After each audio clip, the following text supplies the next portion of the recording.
Joo. Tässä on nyt tämä Juha Turusen rekvisiitta, mikä meillä on takavarikossa. Muun muassa tämä kuljetuslaatikko, nokkakärryt ja tuo pyörä, joka löytyi sitten sieltä parkkihallista. Ja tässähän tämä Minna sitten vietiin tässä laatikossa täältä Helsingistä sinne Turkuun. Täällä on nyt sisällä tätä Juha Turusen hankkimaa tavaraa, mitä hän käytti sitten tässä jutussa. Eli näitä rahalaukkuja ja sitten näitä muovilaatikoita, mihinkä rahat piti laittaa ja erilaisia näytteitä. Hänen työhaalarinsa, jotka oli rikosta tehdessä, oli päällä. Ja nämä on takavarikossa nyt sitten muun muassa nämä tavarat tässä kaikki.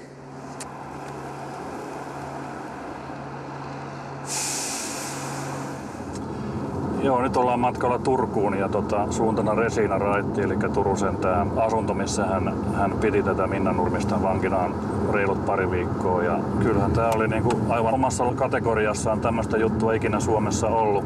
Ongelmahan tässä oli se, että vaikka meillä oli niinku monia tutkintalinjoja, niin me ei voitu oikein tavallaan toimia sillä tavalla avoimesti, niin kuin me oltaisiin normaalitilanteessa toimittu. Kun me oli koko aika se pelko, että jos nämä kaappaajat, niin kuin silloin ajateltiin, että on joku tämmöinen isompi ryhmä takana, jos ne saa tietää, että poliisi on mukana, niin silloin Minnalle tapahtuu jotain sellaista, mitä me ei haluta tapahtuvan. Ja joka tapauksessa se oli jännä, miten tämä homma alkoi hänen kohdaltaan. Kun tuli se ensimmäinen soitto, jossa kerrottiin, että on tämmöinen kurin lähetys tulossa, ja Minna vähän ihmetteli, mikähän tämä homma on, ja sanoi, että hän olisi seuraavana päivänä, puolen päivän jälkeen hän olisi paikalla, että silloin voisi tulla. Siitä se homma sitten lähti ja sitä jäi niin Minnaan vaivaamaan, että ei hän ole tilannut mitään, mikä pitäisi tulla. Ja seuraavana aamuna sitten tai puolen päivän aikaan ovikello soi ja sieltä huudettiin, että kuriiripostia. Ja Minna sitten avasi oven ja siellä oli sitten herra Turunen oven takana lippis päässään ja feikkipaketti tässä ikään kuin oli toimittamassa sitä. Ja sitten hän pyysi Minnalta, että hän tarvitsisi kuittauksen, mutta hän tarvitsi ekana niin kuin Minnan henkkarit. Ja Minna kääntyi ovelta niin kuin sinne asuntoon päin. Ja samalla kun se oli ottanut askeleita näin kaksi, Turunen hyökkäsi takapäin hänen kimppuunsa, kaatoi sen siihen lattialle. Ja se mikä sitten oli Minnan kalta semmoinen huono juttu, oli se, että hän sattui yhdessä vaiheessa niin kuin kattoon päällä ollutta, kääntyi katsomaan, että minkä näköinen äijä siinä on. Ja hän näki Turusen kasvot, jolloin Turunen sanoi heti, että älä kato. Jolloin Minna kääntyi poispäin ja sen jälkeen Turunen sanoi 2 kertaa, että paha virhe, paha virhe. Ja kun Turunen sai sitten Minnan sidottua siinä, niin Minna näki sieltä siteittensä alta, vaikka oli silmät sidottu, niin näki, kun makasi siinä, että Turunen tulee ja kädessään semmoinen pieni pullo ja semmoinen trasselitukko, jonka jälkeen samoin Turunen tuli ja länttäsi sen trasselitukon Minnan kasvoille, jolloin Minnan kertoman mukaan hän rupesi näkemään niin kuin ihan tämmöisiä tähtiä ja valoja ja muutamassa sekunnissa ilmeisesti taju meni. Ja tässä vaiheessa sitten, kun Turunen oli saanut Minnan tajuttomaksi, niin hän meni hissillä alas, kävi hakemassa autoltaan sen kuljetuslaatikon ja ne nokkakärryt. Ja nokkakärryllä sitten kuskasi sen laatikon siitä porttikongista sinne sisäpihalle, siitä edelleen sinne talon alaovelle. Ja sen jälkeen hän meni sen hissille, yritti saada sitä hissiin mahtuun tätä laatikkoa, mutta se oli sentin pari liian iso. Siitä sitten seurasi se, että se joutui raakana vetämään toisessa päässä olleesta kahvasta niin suoraan 5 kerrosta niitä portaita ylöspäin, mikä oli aika kova homma. Ja sen jälkeen kun sitten laatikko oli tuotu, niin Minna sinne makaamaan ja kansi kiinni, lukot kiinni ja nosti sen pystyyn, sen laatikon nokkakärryjen niin kuin päälle ja siitä sitten asunnosta ulos. Ja hän yritti vielä siinä vaiheessa sitten saada sitä laatikkoa mahtuun sinne hissiin siinä 5. kerroksessa, mutta laatikko oli edelleen niin kuin samankokoinen ja hissi samankokoinen, joten se ei mahtunut sinne, jolloin hän joutui sitten nokkakärryjen kanssa portaita pitkin tuomaan niin kuin askel kerrallaan ja menivät alas ja siitä sitten pihan poikki sinne autolle, missä Turunen lastasi siitä sivuovesta laatikon sisään ja luukku kiinni ja sen jälkeen suunta kohti Turkua. Ja Minna oli tietysti ihan kauhuissa, että mikä tässä niin on meininki, mihin mennään. Ja jo siellä asunnossa hän oli sanonut Turusen, että eihän tämmöistä voi niin kuin tapahtua Suomessa. Turunen totesi vaan, että no hei, me ollaan Euroopassa. Siitä sitten ajoivat vanhaa Turun tietä tonne Turkuun ja sitten sinne päätyvät sinne resiinaraitille.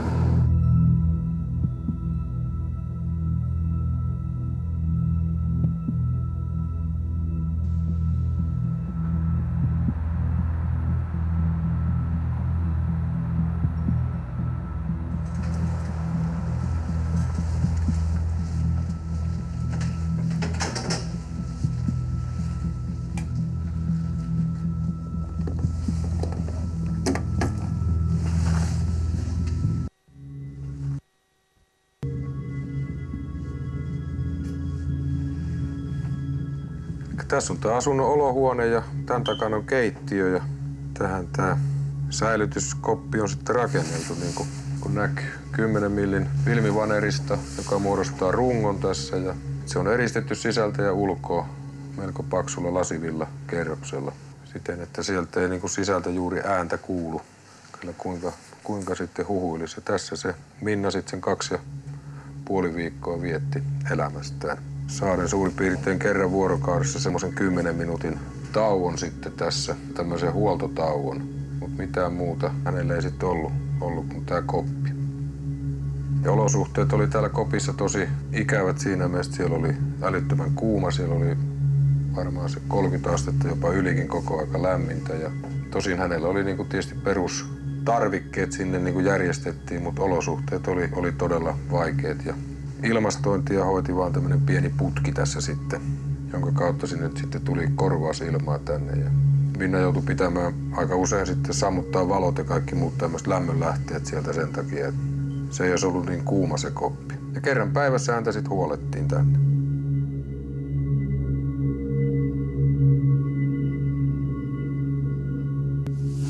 Tuossa on tää tämmönen akkuporakone, mitä käyttämällä sitten nämä ruuvit täältä avattiin ja suljettiin. Ja aina kun Minna kuuli tämmöisen äänen, hän tiesi, että Turunen on tulossa sitten koppia aukaisemaan. Lisäksi tässä oli sitten sellainen liiketunnistin, eli mikäli täältä olisi jotain liikettä ollut tässä huoneistossa tai savua, niin silloin tämä olisi hälyttänyt Turusen kännykkään, tämä laite, minkä hän tänne hommannut. Hän olisi saanut niin kuin tämmöisen etähälytyksen itselleenkin siltä varalta, että Minna pääsisi karkuun tai joku tulisi tänne asuntoon. Tavallaan semmoinen 24/7 valvonta oli niin kuin sinänsä, että täällä ei pääse tapahtumaan mitään. Joo. Mitään sellaista, mikä tapahtuisi niin kuin kaappaajan tietämättä. Eli Minna oli tietyllä tavalla valvonnassa sen ajan täällä koko aika. Ja siinä vaiheessa, kun poliisi tänne tuli, niin herra Turunen löytyi sitten nukkumasta tekemästään vuoteestaan tuolla kopissa, koska täällä ei muuta nukkumapaikkaa ollut. Hän yritti saada Turusta hotellihuonetta muutamasta hotellista, mutta kerrottiin, että kaikki hotellit oli täynnä, jolloin hän tuli sen vapauttamisen jälkeen sitten yöksi tänne. 3:30 aikaan niin tänne tultiin sitten avaimilla sisällä, löydettiin Turunen tuolta ja hän otettiin kiinni omasta vankikopistaan sitten. Ja siitä alkoi hänen sitten aikansa niin kuin poliisin hallussa. Niinpä.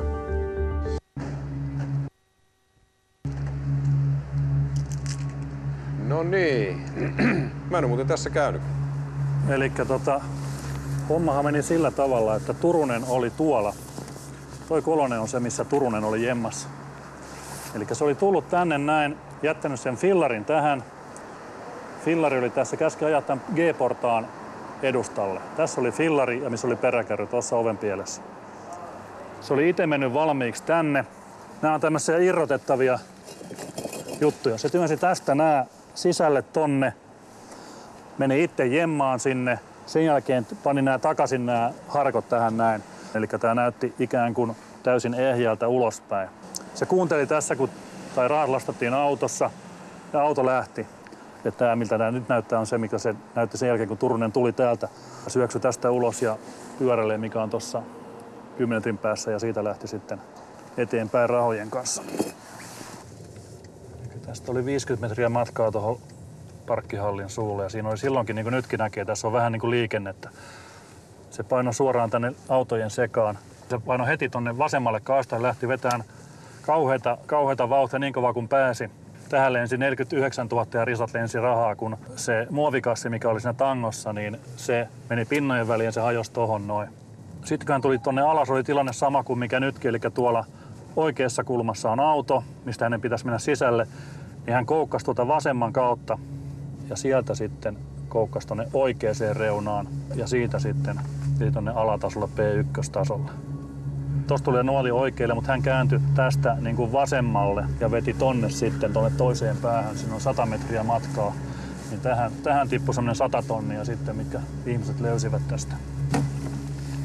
Tuli täysillä fillarillaan tämän koko matkan tässä ja siinä eräs nainen oli tuossa menossa tonne päin, näki, että sieltä tulee mies, jolla on huppu päässä ja fillari, missä on peräkärry ja siinä jotain laatikoita. Ja täältä näin parkkeeras, jätti fillarin tähän. Siinä vaiheessa nainen on ehtinyt mennä tonne jo sisälle tästä. Eli tästä menee käytävä sitten tänne yläkerroksiin johtaville hissille. Ja se nainen, mikä näki sen miehen tuossa tulevan fillarilla, niin nainen oli tässä odottamassa hissiä.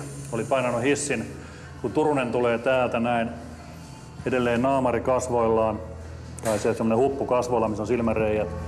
Tulee rahalaatikoiden kanssa, kuskaa ne tähän näin ja sanoo naiselle, että te ette tule tähän hissiin, te menette tuonne.